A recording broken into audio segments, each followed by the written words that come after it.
And to delve more into the topic of ASEAN's bright prospects and the role of banking in this, joining me today is the head of multinational and international subsidiary banking of PT Bank HSBC Indonesia, Pak Charles Goh. Pak Charles, thank you so much for joining us. Thanks for having me, Krishna. Right. So as we saw just now, of course, ASEAN's economy has come a long way since the Asian financial crisis. Since then, ASEAN's economy is the fifth largest in the world. So maybe just talk to us, what has changed since then, and particularly in the financial sector as well?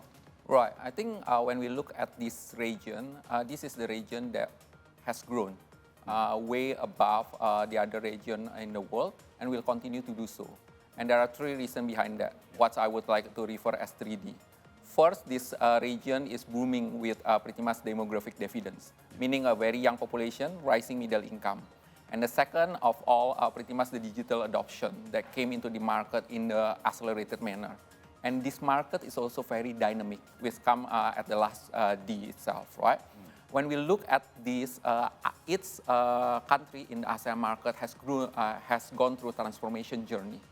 In Indonesia, for instance, the government is revolutionizing by downstreaming the industry based on its rich natural resources. And we can see how it brings positive impact towards the economy. From nickel to smelter, battery EV, and now EV industry, right?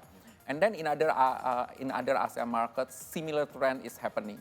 With the semiconductor route in Malaysia, for instance, Singapore with pretty much regional treasury center, investment center of financial hub for the region, and many more.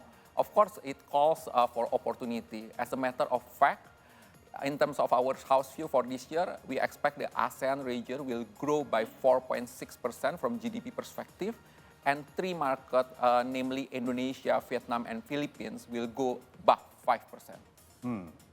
Right. And of course, many institutions have called ASEAN the bright spot in an otherwise still recovering and kind of global, a gloomy global economy. You were mentioning Indonesia as one of those bright spots as well. So as the largest economy with the biggest population in ASEAN, how do you see the role that Indonesia plays? Well, it's definitely a significant role. Indonesia is considered as a gateway as well to ASEAN. So there is pretty much a sense of uniqueness in Indonesia market. Well, not all country in the world has that. Indonesia has both demand side and supply side. What I mean by demand side is you cannot go wrong pretty much with 280 million population, young population, consuming, and pretty much rising toward middle income, right? That's one thing. But at the same time, on the supply side, we are rich in natural resources as well. That pretty much paved a way in terms of how the government is trying to boost local economy as well. Because when the FDI coming into the market, definitely those investors is not only bringing pretty much capital, they bring in technology, they bring in their expertise, and also it creates local jobs. And that stimulates economic growth. And that's not happening in Indonesia. Like in other rest of the ASEAN population or country, this trend does happen as well. Right, and of course, maybe going back to sort of the financial crisis, which showed a lot of vulnerabilities in the financial sector in ASEAN countries, but now it seems it's more robust. Could you maybe touch upon that as well? Well, yeah, I think it's more towards investment trend as well. Right. When you look at it, pretty much the geopolitical situation, like in U.S., diversification of global supply chain, it pretty much attract FDI to ASEAN, right? As a matter of fact, ASEAN is number 2 FDI recipient in the world at the moment. And meaning that all pretty much global players from US, Europe, China is looking at ASEAN. And specifically, this give opportunities given how interconnected ASEAN is from pretty much when we look at from FDI, from trade and ecosystem supply chain perspective. So do you know that pretty much the largest export destination for ASEAN is the ASEAN itself? Wow, okay, I see, got it. Right, so it's that cooperation between itself that makes it resilient as well.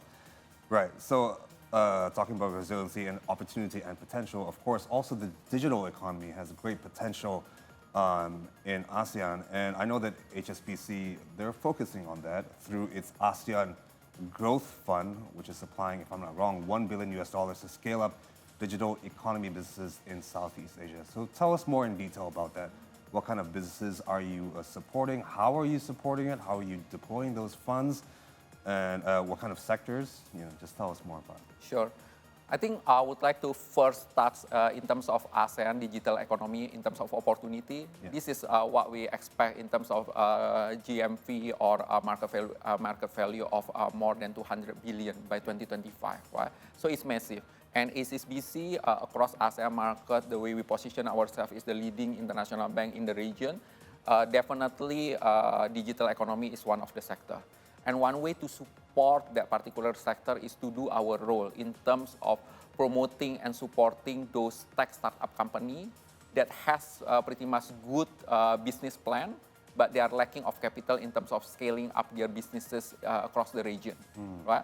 That's the driver behind the ASEAN Growth Campaign, $1 million pretty much fund that you mentioned earlier. Yeah. And it is directed pretty much toward the digital economy players with such ambition, right? And to put pretty much the case into perspective, there are real life deals coming in by tapping into this ASEAN Growth Campaign. One of it that I would like to highlight, and I'm allowed to share this with you, given it's already public, is pretty much the Aku transaction where we support them in terms of their expansion, in terms of the form of 100 million working capital facility to support their expansion in the region, right? And that's huge. And that's have indirect impact as well toward the MSME segment, given the focus of pretty much that particular client business in terms of the banking and digital financing sector.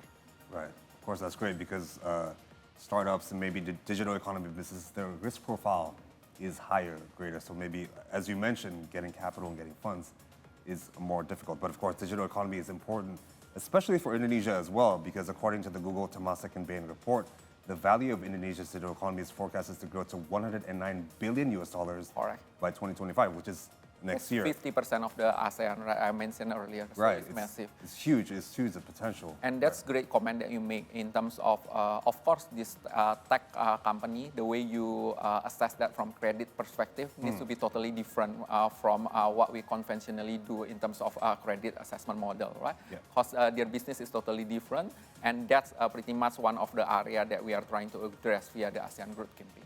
Okay, great. And I mean, aside from that, what other ways do you see that banks can play a role in supporting, especially Indonesia's digital economy? Well, banking is the business of services. We are here to service our client both from retail and pretty much corporate size. And that's definitely the focus of HSBC as well, being the leading international bank in Indonesia. And an area where we support pretty much digital transformation is through our pretty much market leading solution, specializing in digital segment, right? Some of it pretty much have won pretty much award as well. So quite recognized in the industry. Maybe I'll put one or two examples here. Our solution for cash management business called OmniCollect. It's pretty much hard to pretty much digitalization where it allows our client to set up multiple collection points or sales point, but they only need to deal with HSBC, for instance, to help them catering all their needs from collection perspective, right? And then after they set up this payment collection channel, which allowed them to tap into more clients, of course. And then the way we reconcile their collection as well is very automated, so on and so forth. And another winning product that we have is called TradePay as well. It's how we process working capital needs of our payables of our clients through pretty much, again, end-to-end electronic paperless methods, right? And then when you look at it and how you relate in terms of the carbon gas emission, greenhouse gas emission that coming from transforming to manual to electronic is actually quite significant. Okay, great. So we have more to touch upon because as we have been talking about, there's a lot of potential in ASEAN's economy, including digital as well, and the young population. So we're going to take a very short break right now, but we're going to be back to speak more on ASEAN's bright prospects and the role of banking with Pat Charles Koh. So don't go anywhere. Stay tuned.